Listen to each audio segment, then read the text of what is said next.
किताब विपरण की रीत तो सच दा मार्ग भाग चौथा। लेखक सरदार गुरबख्श सिंह काला अफगाना। पंजवें कांड का तीजा भाग सुरग नरक एक भरम अते चौथा भाग सुरग नरक अते हिंदुआं दे धर्म ग्रंथ वेद। आवाज़ गुरजंट सिंह रूपोवाली। वाहिगुरू जी का खालसा वाहिगुरू जी की फतेह। उर्दू के किसी शायर ने बड़ी सुंदर गल कही है कि ਜਿਹੜੇ ਲੋਕ ਸੁਰਗਾਂ ਦੇ ਲਾਲਚ ਵਿੱਚ ਫਸੇ ਰੱਬ ਦਾ ਨਾਮ ਜਪਦੇ ਹਨ, ਇਹ ਸੱਚੀ ਭਗਤੀ ਨਹੀਂ, ਇਹ ਭਗਤੀ ਦੇ ਵੱਟੇ 'ਤੇ ਰੱਬ ਨਾਲ ਇੱਕ ਸੌਦੇਬਾਜ਼ੀ ਹੋ ਰਹੀ ਹੁੰਦੀ ਹੈ। ਅਤੇ ਫਿਰ ਜਿਹੜੇ ਲੋਕ ਨਰਕਾਂ ਤੋਂ ਡਰਦੇ ਰੱਬ ਰੱਬ ਕਰਦੇ ਰਹਿੰਦੇ ਹਨ, ਇਹ ਵੀ ਕੋਈ ਭਗਤੀ ਨਹੀਂ ਹੈ, ਸਗੋਂ ਡਰੇ ਹੋਏ ਕਮਜ਼ੋਰ ਦਿਲ ਬੰਦਿਆਂ ਦੀ ਇਹ ਇੱਕ ਫਰਿਆਦ ਹੋ ਰਹੀ ਹੁੰਦੀ ਹੈ। ਕਿਸੇ ਮੁਸੀਬਤ ਪੈ ਜਾਣ ਦੇ ਡਰ ਤੋਂ ਕੀਤੀ ਭਗਤੀ ਇੱਕ ਗਿਲਾ ਗੁਜ਼ਾਰੀ ਹੀ बन के रह जाती है। स्वर्ग के लालच में जो खुदा का नाम लेते हैं वो इबादत नहीं, महज एक तजारत है। और जो डर के दोजख से खुदा का नाम लेते हैं सच्ची बंदगी नहीं, बुज़दिलियाना शिकायत है। ब्राह्मण ने सुरग का लालच दे के अते नाल ही नरक का भै दे के लोगों को लुटना आरंभिया होया सी, पर प्रभु के भगतां नूं अथवा गुरमुखां नूं ना अजिहे सुरग की कोई लोड़ है अते ना किसी अजिहे ब्राह्मणी नरक का कोई भै ही है, क्योंकि ये नरक सुरग एक व्यर्थ का भरम बना दिता गया है। गुरमत का सिद्धांत है कि सुरग के लालच लई अथवा नरक के भै के कारण कीती भगती का कोई अर्थ नहीं है। जो जन परमित परमन जाना बातन ही बैकुंठ समाना, ना जाना बैकुंठ कहाँ ही, जान जान सब कहे तहाँ ही रहाओ। कैन कहावन न पत्याई है, तो मन माने जाते होमे जई है। जब लग मन बैकुंठ की आस, तब लग होए नहीं चरण निवास। कहो कबीर एकइये काहे, साध संगत बैकुंठ आहे। पन्ना 325। अर्थ जो मनुख निरा आखदे ही हन कि असां उस प्रभु नूं जान लिया है जिस दा हद बन्ना नहीं लभ्या जा सकदा ਅਤੇ ਜੋ ਮਨ ਦੀ ਪਹੁੰਚ ਤੋਂ ਪਰੇ ਹੈ, ਭਾਵ ਇਹ ਕਹਿਣਾ ਝੂਠ ਹੈ ਕਿ ਪਰਮਾਤਮਾ ਦੇ ਵਿਸਥਾਰੇ ਦਾ ਪੂਰਾ ਪਤਾ ਲੱਗ ਗਿਆ ਹੈ।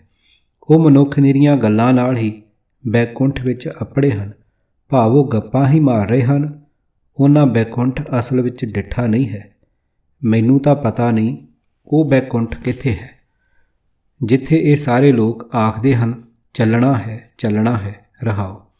ਨਿਰਾ ਇਹ ਆਖਣ ਨਾਲ ਤੇ ਸੁਣਨ ਨਾਲ ਕਿ ਅਸਾਂ ਬੈਕੁੰਠ ਵਿੱਚ ਜਾ ਸਕਣਾ ਹੈ ਮਨ ਨੂੰ ਤਸੱਲੀ ਨਹੀਂ ਹੋ ਸਕਦੀ। ਮਨ ਨੂੰ ਤਦੋਂ ਹੀ ਧੀਰਜ ਆ ਸਕਦੀ ਹੈ ਜੇ ਅਹੰਕਾਰ ਦੂਰ ਹੋ ਜਾਏ। ਇੱਕ ਗੱਲ ਹੋਰ ਚੇਤੇ ਰੱਖਣ ਵਾਲੀ ਹੈ, ਜਦ ਤੱਕ ਮਨ ਵਿੱਚ ਬੈਕੁੰਠ ਜਾਣ ਦੀ ਤਾਂਘ ਹੈ ਤਦ ਤੱਕ ਪ੍ਰਭੂ ਦੇ ਚਰਨਾਂ ਵਿੱਚ ਮਨ ਜੁੜ ਨਹੀਂ ਸਕਦਾ। ਇਹ ਕਬੀਰ ਆਖ ਕੇ ਇਹ ਗੱਲ ਕਿਵੇਂ ਸਮਝਾ ਕੇ ਦਸੀਏ, ਭਾਵ ਇਹ ਗੱਲ ਪ੍ਰਤੱਖ ਹੀ ਹੈ ਕਿ ਗੁਰੂ ਗ੍ਰੰਥ ਸਾਹਿਬ ਸਾਧ ਦੀ ਸੰਗਤ ਹੀ ਅਸਲੀ ਬੈਕੁੰਠ ਹੈ। ਕਿਸੇ ਦੂਜੇ ਲੋਕਾਂ ਵਿਚਲਿਆਂ ਬਣੇ ਸੁਰਗਾਂ ਦੇ ਝਾਂਸੇ ਕਾਰਨ ਅਤੇ ਭਿਅੰਕਰ ਨਰਕਾਂ ਦੇ ਡਰਾਵਿਆਂ ਦੇ ਭਰਮ ਕਾਰਨ ਲੁੱਟੇ ਜਾ ਰਹੇ ਦੁਖੀ ਲੋਕਾਂ ਨੂੰ ਕਬੀਰ ਸਾਹਿਬ ਨੇ ਬੜਾ ਨੇੜਿਓਂ ਵੇਖਿਆ ਸੀ। ਉਹਨਾਂ ਨੇ ਸੁਰਗਾਂ ਅਤੇ ਨਰਕਾਂ ਦੀ ਅਜਿਹੀ ਅੱਡਰੀ ਹੋਂਦ ਨੂੰ ਬਹੁਤ ਵਾਰੀ ਬੜੇ ਸਪਸ਼ਟ ਅਤੇ ਕਰੜੇ ਸ਼ਬਦਾਂ ਵਿੱਚ ਖੰਡਨ ਕੀਤਾ ਹੈ। ਉੱਪਰ ਲਿਖੇ ਗੌੜੀ ਰਾਗ ਦੇ ਸ਼ਬਦ ਨੂੰ ਥੋੜ੍ਹੇ ਜਿਹੇ ਫਰਕ ਨਾਲ ਭੈਰੋਂ ਰਾਗ ਵਿੱਚ ਦੁਬਾਰਾ ਇਉਂ ਲਿਖਿਆ ਹੈ। ਸਭ ਕੋਈ ਚਲਨ ਕਹਿਤ ਹੈ ਉਹਾਂ, ਨਾ ਜਾਨੂ बैकुंठ है कहाँ रहा। आप आपका मर्म न जाना, बातन ही बैकुंठ बखाना। जब लग मन बैकुंठ की आस, तब लग नाही चरण निवास। खाई कोट न परल पगारा, ना जानू बैकुंठ द्वारा। कह कमीर अब कहिए काहे, सा संगत बैकुंठ आहे। पन्ना 1161। अर्थ हर कोई आख ਰਿਹਾ ਹੈ ਕਿ ਮੈਂ ਬੈਕੁੰਠ ਸੁਰਗ ਵਿੱਚ ਅਪੜਨਾ ਹੈ, ਪਰ ਮੈਨੂੰ ਤਾਂ ਸਮਝ ਨਹੀਂ ਆਈ ਇਹਨਾਂ ਦਾ ਉਹ ਬੈਕੁੰਠ ਕਿੱਥੇ ਹੈ ਰਹਾਓ। ਇਹਨਾਂ ਲੋਕਾਂ ਨੇ ਆਪਣੇ ਆਪ ਦਾ ਤਾਂ ਭੇਦ ਨਹੀਂ ਪਾਇਆ, ਪਰ ਕਰੋੜਾਂ ਮੀਲ ਦੂਰ ਕਿਸੇ ਕਲਪਤ ਲੋਕ ਵਾਲੇ ਕਥਿਤ ਬੈਕੁੰਠ ਵਿੱਚ ਅੱਪਣ ਲਈ ਨਿਰੀਆਂ ਗੱਲਾਂ ਨਾਲ ਹੀ ਬੈਕੁੰਠ ਬੈਕੁੰਠ ਆਖ ਰਹੇ ਹਨ। ਇਹ ਮਨ, ਜਦ ਤੱਕ ਤੇਰੀਆਂ ਬੈਕੁੰਠ ਅੱਪਣ ਦੀਆਂ ਆਸਾਂ ਹਨ, ਤਦ ਤੱਕ ਪ੍ਰਭੂ ਦੇ ਚਰਨਾਂ ਵਿੱਚ ਨਿਵਾਸ ਨਹੀਂ ਹੋ ਸਕਦਾ। ਮੈਨੂੰ ਪਤਾ ਨਹੀਂ ਕਿ ਇਹਨਾਂ ਲੋਕਾਂ ਦੇ ਬੈਕੁੰਠ ਦਾ ਦੁਆਰਾ ਬੂਹਾ ਕਿਹੋ ਜਿਹਾ ਹੈ, ਕਿਹੋ ਜਿਹਾ ਪਰਲ ਸ਼ਹਿਰ ਟਾਊਨ ਹੈ, ਕਿਹੋ ਜਿਹਾ ਉਸ ਦਾ ਪਗਾਰਾ ਸ਼ਹਿਰ ਦੀ ਰਾਖੀ ਲਈ ਬਣੀ ਕੰਧ, ਅਤੇ ਕਿਹੋ ਜਿਹੀ ਉਸ ਦੇ ਦੁਆਲੇ ਖਾਈ ਹੈ। ਭਾਵ ਬੈਕੁੰਠ ਧਾਮ ਦੀਆਂ ਗੱਲਾਂ ਕਰਨ ਵਾਲਿਆਂ ਨੂੰ ਬੈਕੁੰਠ ਦੇ ਸ਼ਹਿਰ ਬਾਰੇ ਕੁਝ ਵੀ ਪਤਾ ਸੁਰ ਨਹੀਂ ਹੈ। ਕਬੀਰ ਆਖਦਾ ਹੈ, ਇਹ ਲੋਕ ਸਮਝਦੇ ਨਹੀਂ ਕਿ ਅਗਾਂਹ ਕਿਤੇ ਕੋਈ ਬੈਕੁੰਠ ਆਦਿ ਨਹੀਂ ਹੈ। ਕਿਸ ਨੂੰ ਹੁਣ ਆਖੀਏ ਕਿ ਗੁਰੂ ਗ੍ਰੰਥ ਸਾਹਿਬ ਸਾਧ ਦੀ ਸੰਗਤ ਹੀ ਬੈਕੁੰਠ ਹੈ। ਕਵਨ ਨਰਕ ਕਿਆ ਸੁਰਗ ਬੇਚਾਰਾ, ਸੰਤਨ ਦੋ ਰਾਦੇ, ਹਮ ਕਾਹੂ ਕੀ ਕਾਣ ਨਾ ਕੱਢਤੇ, ਆਪਣੇ ਗੁਰ ਪ੍ਰਸਾਦੇ। ਪੰਨਾ 969। ਅਰਥ, ਨਰਕ ਕੀ ਤੇ ਵਿਚਾਰਾ ਸੁਰਗ ਕੀ, ਸੰਤਾਂ ਨੇ ਦੋਵੇਂ ਰੱਦ ਕਰ ਦਿੱਤੇ ਹਨ, ਕਿਉਂਕਿ ਸੰਤ ਆਪਣੇ ਗੁਰੂ ਦੀ ਕਿਰਪਾ ਨਾਲ ਨਾ ਸੁਰਗ ਅਤੇ ਨਾ ਨਰਕ ਕਿਸੇ ਦੇ ਵੀ ਮੁਹਤਾਜ ਨਹੀਂ ਹਨ। ਧੱਦਾ ਧੂਰ ਪੁਨੀਤ ਤੇਰੇ ਜਨੂਆ, ਧਨ ਤਿਉ ਜਿਹ ਰੋਚ ਇਆ ਮਨੂਆ, ਧਨ ਨਹੀਂ ਬਾਂਛੈ ਸੁਰਗ ਨ ਆਛੈ, ਆਤ ਪ੍ਰਹਿ ਪ੍ਰੀਤ ਸਾਧ ਰਜ ਰਾਜੈ। ਪੰਨਾ 251। ਭਾਵ ਪੁਰਾਣਾਂ ਵਿੱਚ ਲਿਖੇ ਸੁਰਗ ਅਥਵਾ ਧਨ ਦੀ ਲੋੜ ਨਹੀਂ, ਸਿਰਫ ਪ੍ਰਭੂ ਦੇ ਪਿਆਰ ਦੀ ਅਤੇ ਗੁਰੂ ਚਰਨਾਂ ਦੀ ਧੂੜ ਦੀ ਹੀ ਲੋੜ ਹੈ। ਗੁਰੂ ਦੀ ਸਿੱਖਿਆ ਅਨੁਸਾਰ ਆਪਣਾ ਜੀਵਨ ਢਾਲ ਲੈਣ ਵਾਲੇ ਗੁਰਮੁਖ ਨੂੰ ਨਾ ਕਿਸੇ ਮੁਕਤੀ ਦੀ ਅਤੇ ਨਾ ਹੀ ਕਿਸੇ ਸੁਰਗ ਦੀ ਲੋੜ ਰਹਿੰਦੀ ਹੈ। ਗੁਰ ਕੀ ਸਾਖੀ ਅੰਮ੍ਰਿਤ ਬਾਣੀ ਪੀਵਤ ਹੀ ਪਰਵਾਨ ਭਇਆ, ਦਰ ਦਰਸ਼ਨ ਕਾ ਪ੍ਰੀਤਮ ਹੋਵੈ, ਮੁਕਤ ਬੈਕੁੰਠੈ ਕਰੇ ਕਿਆ। ਪੰਨਾ 360।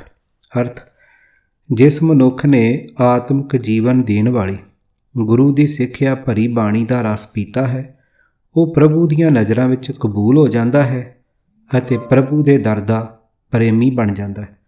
ਉਸ ਨੂੰ ਨਾ ਮੁਕਤੀ ਦੀ ਲੋੜ ਰਹਿੰਦੀ ਹੈ ਤੇ ਨਾ ਹੀ ਬੈਕੁੰਠ ਦੀ। ਸੁਰਗ ਨਰਕ ਅੰਮ੍ਰਿਤ ਬਿਖ ਏ, ਸਭ ਤਿਉ ਕੰਚਨ ਅਰ ਪੈਸਾ, ਉਸਤਤ ਨਿੰਦਾਏ ਸਮ ਜਾ ਕੈ, ਲੋਭ ਮੋਹ ਫੁਨ ਤੈਸਾ। ਪੰਨਾ 220। ਅਰਥ, ਉਹ ਮਨੁੱਖ ਪਰਮਾਤਮਾ ਦਾ ਰੂਪ ਹੈ ਜਿਸ ਨੂੰ ਸੁਰਗ ਅਤੇ ਨਰਕ, ਅਮਰ ਅਤੇ ਜ਼ਹਿਰ ਇੱਕੋ ਜਿਹੇ ਜਾਪਦੇ ਹਨ, ਜਿਸ ਨੂੰ ਸੋਨਾ ਅਤੇ ਤਾਂਬਾ ਇੱਕ ਸਮਾਨ ਪ੍ਰਤੀਤ ਹੁੰਦਾ, ਜਿਸ ਦੇ ਹਿਰਦੇ ਵਿੱਚ ਉਸਤਤ ਤੇ ਨਿੰਦਾ ਵੀ ਇੱਕੋ ਜਿਹੇ ਹਨ। ਪ੍ਰਭੂ ਦੇ ਚਰਨਾਂ ਨਾਲ ਜੁੜੇ ਮਨੁੱਖ ਦੀ ਕੋਈ ਵਡਿਆਈ ਕਰੇ ਤੇ ਚਾਹੇ ਕੋਈ ਉਸ ਦੀ ਨਿੰਦਿਆ ਕਰੇ, ਉਸ ਨੂੰ ਇੱਕ ਸਮਾਨ ਹਨ। ਪ੍ਰਭੂ ਦੇ ਭਗਤ ਦੇ ਹਿਰਦੇ ਵਿੱਚ ਲੋਭ ਅਤੇ ਮੋਹ ਦਾ ਕੋਈ ਪ੍ਰਭਾਵ ਨਹੀਂ ਪੈ ਸਕਦਾ। ਭਾਗ ਚੌਥਾ, ਸੁਰਗ ਨਰਕ ਅਤੇ ਹਿੰਦੂਆਂ ਦੇ ਧਰਮ ਗ੍ਰੰਥ ਵੇਦ। ਗੁਰਬਾਣੀ ਦਾ ਫਤਵਾ ਹੈ ਕਿ ਭਾਰਤੀ ਮਨੁੱਖ ਦੇ ਮਨ ਵਿੱਚ ਸੁਰਗ ਨਰਕ ਦੇ ਭਰਮ ਦਾ ਮੁੱਢ ਵੇਦਾਂ ਦੀ ਸਿੱਖਿਆ ਤੋਂ ਬੱਝਾ ਸੀ। ਕਥਾ ਕਹਾਣੀ ਬੇਦੀ ਆਣੀ, ਪਾਪ ਪੁੰਨ ਵਿਚਾਰ, ਦੇ ਦੇ ਲੈਣਾ ਲੈ ਲੈ ਦੇਣਾ, ਨਰਕ ਸੁਰਗ ਅਵਤਾਰ। ਪੰਨਾ 1243। ਅਰਥ, ਜੋ ਤਾਲੀਮ ਵੇਦਾਂ ਨੇ ਲਿਆਂਦੀ ਹੈ, ਭਾਵ ਦਿੱਤੀ ਹੈ, ਉਸ ਵਿੱਚ ਇਹ ਵਿਚਾਰ ਹੈ ਕਿ ਪਾਪ ਕੀ ਹੈ ਤੇ ਪੁੰਨ ਕੀ ਹੈ। ਉਸ ਨੇ ਇਹ ਦੱਸਿਆ ਹੈ ਕਿ ਹੱਥੋਂ ਦੇ ਕੇ ਹੀ ਮੁੜ ਲਈਦਾ ਹੈ ਅਤੇ ਜੋ ਕੁਝ ਕਿਸੇ ਤੋਂ ਲੈਂਦਾ ਹਾਂ ਉਹ ਅਗਲੇ ਜਨਮ ਵਿੱਚ ਮੋੜੀਦਾ ਹੈ। ਆਪਣੇ ਕੀਤੇ ਕਰਮਾਂ ਅਨੁਸਾਰ ਨਰਕ ਵਿੱਚ ਜਾਂ ਸੁਰਗ ਵਿੱਚ ਅਪੜੀਦਾ ਹੈ। ਨੋਟ, ਇਸ ਪੂਰੇ ਸ਼ਲੋਕ ਦੀ ਵਿਚਾਰ ਪਾਪ ਪੁੰਨ ਵਾਲੇ ਪ੍ਰਕਰਣ ਵਿੱਚ ਹੋ ਚੁੱਕੀ ਹੈ। ਮਹੱਲਾ ਪਹਿਲਾ। ਵੇਦ ਪੁਕਾਰੇ ਪੁੰਨ ਪਾਪ, ਸੁਰਗ ਨਰਕ ਕਾ ਬੀਓ, ਜੋ ਬੀਜੇ ਸੋ ਉਗਵੈ, ਖਾਂਦਾ ਜਾਣੇ ਜੀਓ। ਪੰਨਾ 1244। ਅਰਥ, ਵੇਦ ਦੀ ਤਾਲੀਮ ਇਹ ਹੈ ਕਿ ਜੀਵ ਦਾ ਕੀਤਾ ਹੋਇਆ ਪੁੰਨ ਕਰਮ ਉਸ ਦੇ ਵਾਸਤੇ ਸੁਰਗ ਮਿਲਣ ਦਾ ਸਬੱਬ ਬਣਦਾ ਹੈ ਤੇ ਪਾਪ ਜੀਵ ਲਈ ਨਰਕ ਵਿੱਚ ਪੈਣ ਦਾ ਕਾਰਨ ਹੋ ਜਾਂਦਾ ਹੈ। ਆਪਣੇ ਕੀਤੇ ਹੋਏ ਪੁੰਨ ਜਾਂ ਪਾਪ ਦਾ ਫਲ ਖਾਣ ਵਾਲਾ ਹਰੇਕ ਜੀਵ ਆਪ ਹੀ ਜਾਣ ਲੈਂਦਾ ਹੈ ਕਿ ਜੋ ਕੁਝ ਬੀਜੀਦਾ ਹੈ ਉਹੀ ਉਗਦਾ ਹੈ। ਸੋ ਇਸ ਕਰਮ ਕਾਂਡ ਦੀ ਤਾਲੀਮ ਵਿੱਚ ਪ੍ਰਭੂ ਦੀ ਸਿਫਤ ਸਲਾਹ ਤੇ ਪ੍ਰਭੂ ਦੀ ਮਿਹਰ ਨੂੰ ਕੋਈ ਥਾਂ ਨਹੀਂ ਹੈ। शास्त्र वेद पाप पुण्य विचार नरक सुरग फेर फेर अवतार। पन्ना 385। अर्थ शास्त्र ਤੇ वेद ਪੁੰਨਾਂ ਤੇ ਪਾਪਾਂ ਦੀ ਵਿਚਾਰ ਹੀ ਦੱਸਦੇ ਹਨ ਕਿ ਫਲਾਣੇ ਕੰਮ ਪਾਪ ਹਨ, ਫਲਾਣੇ ਕੰਮ ਪੁੰਨ ਹਨ, ਜਿਨ੍ਹਾਂ ਦੇ ਕਾਰਨ ਨਾਲ ਮੁੜ ਮੁੜ ਕਦੇ ਨਰਕ ਅਤੇ ਕਦੇ ਸੁਰਗ ਵਿੱਚ ਪੈ ਜਾਈਦਾ ਹੈ। ਨਰਕ ਸੁਰਗ ਦੀ ਅਡਰੀ ਹੋਣ ਦਾ ਟਪਲਾ। ਗੁਰਬਾਣੀ ਦੇ ਸ਼ਬਦਾਂ ਦੀ ਵਿਚਾਰ ਤੋਂ ਸਪਸ਼ਟ ਹੈ ਕਿ ਗੁਰਮਤ ਨਰਕਾਂ ਅਤੇ ਸੁਰਗਾਂ ਵਾਲੇ ਬ੍ਰਾਹਮਣੀ ਖਿਆਲ ਨੂੰ ਮੰਨਣ ਦੀ ਲੋੜ ਨਹੀਂ ਸਮਝਦੀ, ਪਰ ਗੁਰਬਾਣੀ ਦੇ ਹੀ ਕਈ ਸ਼ਬਦਾਂ ਦੇ ਅੱਖਰੀ ਅਰਥਾਂ ਤੋਂ ਟਪਲਾ ਖਾ ਕੇ ਸਾਡੇ ਆਪਣੇ ਕਈ ਉਪਦੇਸ਼ਕ ਅਥਵਾ ਗ੍ਰੰਥੀ ਨਰਕਾਂ ਅਤੇ ਸੁਰਗਾਂ ਦੀ ਅਡਰੀ ਹੋਂਦ ਵਾਲਾ ਬ੍ਰਾਹਮਣੀ ਭਰਮ ਲੋਕਾਂ ਦੇ ਮਨਾਂ ਵਿੱਚ ਪੱਕਾ ਕਰ ਰਹੇ ਹੁੰਦੇ ਹਨ। ਜਿਵੇਂ ਕਿ ਗੁਰ ਤੇ ਮੂੰਹ ਫੇਰੇ ਜੇ ਕੋਈ, ਗੁਰ ਕਾ ਕਹਿਆ ਨਾ ਚਿੱਤ ਧਰੈ, ਕਰ ਆਚਾਰ ਬੋ ਸੰਪੋ ਸੰਚੈ, ਜੋ ਕਿਛ ਕਰੈ ਸੋ ਨਰਕ ਭਰੈ। ਪੰਨਾ 1334। ਅਰਥ ਇਹ ਭਾਈ, ਜੇ ਕੋਈ ਮਨੁੱਖ ਗੁਰੂ ਵੱਲੋਂ ਮੂੰਹ ਪਰਤਾਈ ਰੱਖਦਾ, ਗੁਰੂ ਦੇ ਬਚਨ ਆਪਣੇ ਮਨ ਵਿੱਚ ਨਹੀਂ ਵਸਾਉਂਦਾ, ਉਂਝ ਤੀਰਥ ਯਾਤਰਾ ਆਦਿਕ ਮਿੱਥੇ ਹੋਏ ਧਾਰਮਿਕ ਕਰਮ ਕਰਕੇ ਬਹੁਤ ਧਨ ਵੀ ਇਕੱਠਾ ਕਰ ਲੈਂਦਾ ਹੈ, ਫਿਰ ਵੀ ਉਹ ਜੋ ਕੁਝ ਕਰਦਾ ਹੈ ਉਹ ਕਰਦਿਆਂ ਨਰਕ ਵਿੱਚ ਹੀ ਪਿਆ ਰਹਿੰਦਾ ਹੈ, ਸਦਾ ਦੁਖੀ ਹੀ ਰਹਿੰਦਾ ਹੈ। ਨਾਮ ਵਿਸਾਰ ਦੋਖ ਦੁਖ ਸਹੀਐ, ਹੁਕਮ ਭਇਆ ਚੱਲਣਾ ਕਿਉਂ ਰਹੀਐ, ਨਰਕ ਕੂਪ ਮੈਂ ਗੋਤੇ ਖਾਵੈ, ਜਿਉਂ ਜਲ ਤੇ ਬਾਹਰ ਮੀਨਾ ਹੈ। ਪੰਨਾ 1028। ਬ੍ਰਾਹਮਣੀ ਮੱਤ ਨੂੰ ਪੱਕਾ ਕਰਨ ਵਾਸਤੇ ਅਜਿਹੇ ਗੁਰੂ ਬਾਣੀ ਫਰਮਾਨਾਂ ਨੂੰ ਬੜੀ ਸੌਖ ਨਾਲ ਵਰਤਿਆ ਜਾ ਸਕਦਾ ਹੈ ਕਿ ਜਿਹੜਾ ਮਨੁੱਖ ਗੁਰੂ ਤੋਂ ਮੂੰਹ ਫੇਰ ਲਵੇ, ਉਹ ਜਿੰਨੇ ਮਰਜ਼ੀ ਹੈ ਹੋਰ ਧਰਮ ਕਰਮ ਕਰ ਲਵੇ, ਉਹ ਨਰਕਾਂ ਵਿੱਚ ਪੈਣੋਂ ਨਹੀਂ ਬਚ ਸਕਦਾ, ਅਥਵਾ ਪ੍ਰਭੂ ਦੇ ਨਾਮ ਨੂੰ ਵਿਸਾਰੀ ਬੈਠਾ ਮਨੁੱਖ ਨਰਕਾਂ ਦੇ ਖੂਹ ਵਿੱਚ ਜ਼ਰੂਰ ਗੋਤੇ ਖਾਂਦਾ ਹੈ।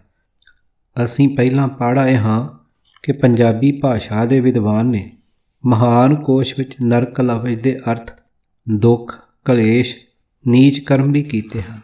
ਜੇ ਕਦੇ ਕਿਸੇ ਨੂੰ ਅਸਾਧ ਅਤੇ ਦੁਖਦਾਈ ਰੋਗ ਵਿੱਚ ਤੜਫਦਾ ਵੇਖੀਏ ਤਾਂ ਸਹਿਜ ਹੀ ਇਹ ਮੂੰਹੋਂ ਨਿਕਲ ਜਾਂਦਾ ਹੈ ਕਿ ਵਿਚਾਰਾ ਜਿਉਂਦਾ ਹੀ ਨਰਕ ਵਿੱਚ ਪਿਆ ਹੋਇਆ ਹੈ। ਗਰੁੜ ਪੁਰਾਣ ਵਿੱਚ ਨਰਕੀ ਦੁੱਖਾਂ ਦਾ ਏਡਾ ਭਿਆਨਕ ਦ੍ਰਿਸ਼ ਚਿਤਰਿਆ ਹੋਇਆ ਹੈ ਕਿ ਪੜ੍ਹਨ ਵਾਲੇ ਦੇ ਲੂੰ ਕੰਡੇ ਖੜੇ ਹੋ ਜਾਂਦੇ ਹਨ। ਬੜੇ ਭਿਆਨਕ ਦੁੱਖ ਦਾ ਨਾਮ ਨਰਕ ਪੈ ਗਿਆ ਹੋਇਆ ਹੈ। ਨਰਕ ਦੇ ਇਸ ਪੱਖ ਨੂੰ ਗੁਰਬਾਣੀ ਵਿੱਚ ਕਈ ਵਾਰੀ ਵਰਤਿਆ ਗਿਆ ਹੈ। ਭੁੱਲ ਕਰਕੇ ਤੇ ਭਾਵੇਂ ਜਾਣ ਬੁੱਝ ਕੇ ਇਸ ਪੱਖ ਨੂੰ ਅੱਖੋਂ ਪਰੋਖਾ ਕਰਕੇ ਨਰਕ ਦੇ ਉਹੀ ਅਰਥ ਕਬੂਲੇ ਜਾ ਰਹੇ ਹੁੰਦੇ ਹਨ ਜਿਹੜੇ ਬ੍ਰਾਹਮਣੀ ਗ੍ਰੰਥਾਂ ਨੇ ਹਜ਼ਾਰਾਂ ਸਾਲਾਂ ਤੋਂ ਪ੍ਰਚਾਰੇ ਹੋਏ ਹਨ। ਪੰਥਾ ਪ੍ਰੇਮ ਨ ਜਾਣਈ, ਭੂਲੀ ਫਿਰੈ ਗਵਾਰ, ਨਾਨਕ ਹਰ ਬਿਸਰਾਏ ਕੈ, ਪਾਉਂਦੇ ਨਰਕ ਅੰਧਿਆਰ। ਪੰਨਾ 1426। ਅਰਥ ਜਿਹੜੀ ਜੀਵ ਇਸਤਰੀ ਪਰਮਾਤਮਾ ਦੇ ਪ੍ਰੇਮ ਦਾ ਰਸਤਾ ਨਹੀਂ ਜਾਣਦੀ, ਉਹ ਮੂਰਖ ਜੀਵ ਇਸਤਰੀ ਜੀਵਨ ਦੇ ਸਹੀ ਰਾਹ ਤੋਂ ਖੁੰਝ ਕੇ ਭਟਕਦੀ ਫਿਰਦੀ ਹੈ। ਹੇ ਨਾਨਕ, ਪਰਮਾਤਮਾ ਦੀ ਯਾਦ ਭੁਲਾ ਦੇਣਾ ਹੀ ਜੀਵ ਲਈ ਘੋਰ ਨਰਕ ਵਿੱਚ ਪੈਣਾ ਹੈ। ਉਹ ਆਤਮਿਕ, ਸਰੀਰਕ ਅਤੇ ਭਾਈਚਾਰਕ ਤੌਰ 'ਤੇ ਦੁਖੀ ਹੀ ਰਹਿੰਦਾ ਹੈ। ਅਨਕ ਤਪੱਸਿਆ ਕਰੇ ਅਹੰਕਾਰ, ਨਰਕ ਸੁਰਕ ਫਿਰ ਫਿਰ ਅਵਤਾਰ। ਪੰਨਾ 278। ਅਰਥ ਅਨੇਕਾਂ ਤਪ ਦੇ ਸਾਧਨ ਕਰਕੇ ਜੋ ਇਹਨਾਂ ਦਾ ਮਾਣ ਕਰੇ ਤਾਂ ਵੀ ਨਰਕਾਂ ਸੁਰਗਾਂ ਵਿੱਚ ਹੀ ਮੁੜ ਮੁੜ ਜੰਮਦਾ ਹੈ, ਭਾਵ ਕਦੇ ਸੁੱਖ ਤੇ ਕਦੇ ਦੁੱਖ ਭੋਗਦਾ ਹੈ। ਹੋਮ ਜਗ ਤੀਰਥ ਕੀਏ, ਵਿੱਚ ਹਉਮੈ ਵਧੇ ਬੇਕਾਰ, ਨਰਕ ਸੁਰਗ ਦੋਇ ਭੁੰਚਨਾ, ਹੋਏ ਬਹੁਰ ਬਹੁਰ ਅਵਤਾਰ। ਪੰਨਾ 214। ਅਰਥ ਪਰਮਾਤਮਾ ਦਾ ਸਿਮਰਨ ਛੱਡ ਕੇ ਜਿਨ੍ਹਾਂ ਮਨੁੱਖਾਂ ਨੇ ਨਿਰੇ ਹਵਨ ਕੀਤੇ, ਜਗ ਕੀਤੇ, ਤੀਰਥ ਇਸ਼ਨਾਨ ਕੀਤੇ, ਉਹ ਇਹਨਾਂ ਕੀਤੇ ਕਰਮਾਂ ਦੀ ਹਉਮੈ ਵਿੱਚ ਫਸਦੇ ਗਏ। ਇਸ ਤਰ੍ਹਾਂ ਦੁੱਖਾਂ ਸੁੱਖਾਂ ਦੇ ਚੱਕਰ ਵਿੱਚ ਪਏ ਮੁੜ ਮੁੜ ਜਨਮ ਮਰਨ ਦੇ ਗੇੜ ਵਿੱਚ ਪਏ ਰਹਿੰਦੇ ਹਨ। ਗੁਰਬਾਣੀ ਬਾਰ-ਬਾਰ ਸਮਝਾਉਂਦੀ ਹੈ ਕਿ ਪੁਰਾਣਕ ਨਰਕ ਸੁਰਗ ਵਾਲੇ ਸਿਧਾਂਤ ਨੂੰ ਗੁਰਮਤਿ ਵਿੱਚ ਕੋਈ ਥਾਂ ਨਹੀਂ। ਸੋ ਗੁਰਬਾਣੀ ਦੇ ਕਿਸੇ ਵੀ ਸ਼ਬਦ ਦੇ ਅਰਥ ਕਰਨ ਸਮੇਂ ਗੁਰਦੇਵ ਜੀ ਦੇ ਇਸ ਪੱਕੇ ਸਿਧਾਂਤ ਦੀ ਖੰਡਨਾ ਕਰਨ ਦਾ ਪਾਪ ਨਹੀਂ ਕਰਨਾ ਚਾਹੀਦਾ। ਅਜਿਹਾ ਸੋਚਣਾ ਵਿਪਰਨ ਕੀ ਰੀਤ ਦੇ ਧਾਰਨੀ ਬਣਨਾ ਹੈ ਅਤੇ ਗੁਰਦੇਵ ਜੀ ਦੀਆਂ ਨਜ਼ਰਾਂ ਵਿੱਚੋਂ ਬੇਪਰਤੀਤੇ ਬਣਨਾ ਹੋਵੇਗਾ। ਤ੍ਰੈ ਗੁਣ ਕੀਆ ਪਸਾਰਾ, ਨਰਕ ਸੁਰਗ ਅਵਤਾਰਾ, ਹਉਮੈ ਆਵੇ ਜਾਈ, ਮਨ ਟਿਕਣ ਨਾ ਪਾਵੇ ਰਾਈ। ਬਾਝ ਗੁਰੂ ਗੋਬਾਰਾ, ਮਿਲ ਸਤਿਗੁਰ ਨਿਸਤਾਰਾ, ਹਉ ਹਉ ਕਰਮ ਕਮਾਣੇ, ਤੇ ਬੰਦ ਗਲਾਣੇ। ਮੇਰੀ ਮੇਰੀ ਧਾਰੀ, ਊਹਾ ਪੈਰ ਲੋਹਾਰੀ, ਸੋ ਗੁਰਮਿਲ ਏਕ ਪਛਾਣੇ, ਜਿਸ ਹੋਵੇ ਭਾਗ ਮਥਾਣੇ। ਪੰਨਾ 1003 ਅਤੇ 4। ਕਬੀਰ ਸੁਰਗ ਨਰਕ ਤੇ ਮੈਂ ਰਹਿਓ, ਸਤਿਗੁਰ ਕੇ ਪ੍ਰਸਾਦ, ਚਰਨ ਕਮਲ ਕੀ ਮੌਜ ਮੈਂ, ਰਹੂੰ ਅੰਤ ਅਰ ਆਦ। ਪੰਨਾ 1370। ਕਿਤਾਬ ਵਿਪਰਨ ਕੀ ਰੀਤ ਤੋਂ ਸੱਚ ਦਾ ਮਾਰਗ ਭਾਗ ਚੌਥਾ। ਲੇਖਕ ਸਰਦਾਰ ਗੁਰਬਖਸ਼ ਸਿੰਘ ਕਾਲਾ ਅਫਗਾਨਾ। ਪੰਜਵੇਂ ਕਾਂਡ ਦਾ ਤੀਜਾ ਅਤੇ ਚੌਥਾ ਭਾਗ। ਆਵਾਜ਼ ਗੁਰਜੰਟ ਸਿੰਘ ਰੂਪੋਵਾਲੀ। ਵਾਹਿਗੁਰੂ ਜੀ ਕਾ ਖਾਲਸਾ, ਵਾਹਿਗੁਰੂ ਜੀ ਕੀ ਫਤਿਹ।